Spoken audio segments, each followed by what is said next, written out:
കേരള പോലീസിനാകെ മാനക്കേടുണ്ടാക്കിയ സംഭവമാണ് അയിരൂർ SHO ആയിരുന്ന ജയസനിൽ ഉൾപ്പെട്ട പീഡനക്കേസ്.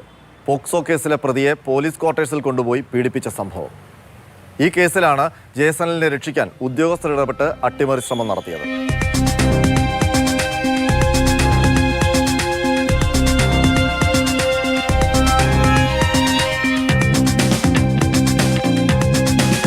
തിരുവനന്തപുരം റൂറൽ SP-യുടെ അന്വേഷണത്തിലാണ് ഈ അട്ടിമറി ശ്രമം കണ്ടെത്തിയത്. റിപ്പോർട്ടിന്റെ അടിസ്ഥാനത്തിൽ ASP അടക്കം 5 ഉദ്യോഗസ്ഥർക്കെതിരെ വകുപ്പ് തല നടപടിക്ക് സർക്കാർ ഉത്തരവിട്ടു.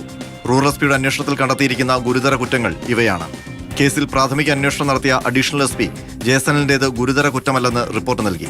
പോലീസിന് ക്രൈം കേസ് രജിസ്റ്റർ ചെയ്യാവുന്ന കുറ്റമല്ലെന്നായിരുന്നു ASP-യുടെ നിലപാട്. ഇത് ജയസനിലിനെ രക്ഷിക്കാനായിരുന്നുവെന്ന് റൂറൽ SP കണ്ടെത്തി. ജയസനിലിന്റെ വീട് റെയ്ഡ് ചെയ്യുന്നതിന് മുൻപ് തന്നെ തെളിവ് നശിപ്പിക്കപ്പെട്ടു. റെയ്ഡ് വിവരം ചോർന്നു.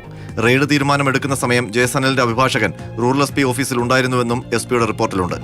തെളിവ് നശിപ്പിക്കൽ, FIR തിരുത്തൽ, പ്രതിക്കൊപ്പം നിൽക്കൽ എന്നീ കുറ്റങ്ങളാണ് അട്ടിമറി നീക്കം നടത്തിയ ഉദ്യോഗസ്ഥർക്കെതിരെ റിപ്പോർട്ടിലുള്ളത്. നേരത്തെ കേസിൽ അയിരൂർ സ്റ്റേഷനിലെ 4 പോലീസുകാർക്കെതിരെ നടപടിയെടുത്തിരുന്നു. മുതിർന്ന ഉദ്യോഗസ്ഥനെ ഒഴിവാക്കി നടപടിയെടുത്തുവെന്ന് കാട്ടി പോലീസ് എസ്റ്റാബ്ലിഷ്മെന്റ് ബോർഡിൽ ഈ പോലീസുകാർ പരാതി നൽകി. ഇതുകൂടാതെ അട്ടിമറി സംബന്ധിച്ച് ADGP-ക്കും പരാതി ലഭിച്ചു. തുടർന്നാണ് അന്വേഷണം നടത്താൻ റൂറൽ SP-ക്ക് നിർദ്ദേശം നൽകിയത്. റൂറൽ SP-യുടെ റിപ്പോർട്ടിന്റെ അടിസ്ഥാനത്തിലാണ് സർക്കാർ വകുപ്പ് തല നടപടിക്ക് ഉത്തരവിട്ടത്. അതേസമയം റൂറൽ SP-യുടെ അന്വേഷണത്തിലെ കണ്ടെത്തൽ അടിസ്ഥാനരഹിതമെന്ന് ആരോപിച്ച് ASP അപ്പീൽ നൽകിയിട്ടുണ്ട്. തന്റെ ഭാഗത്ത് പിഴവ് സംഭവിച്ചിട്ടില്ലെന്നും നേരിട്ട് വിശദീകരണം കേൾക്കാൻ അനുമതി ലഭിക്കണമെന്നുമാണ് അഡീഷണൽ ചീഫ് സെക്രട്ടറിക്ക് നൽകിയ അപ്പീലിൽ പറയുന്നത്.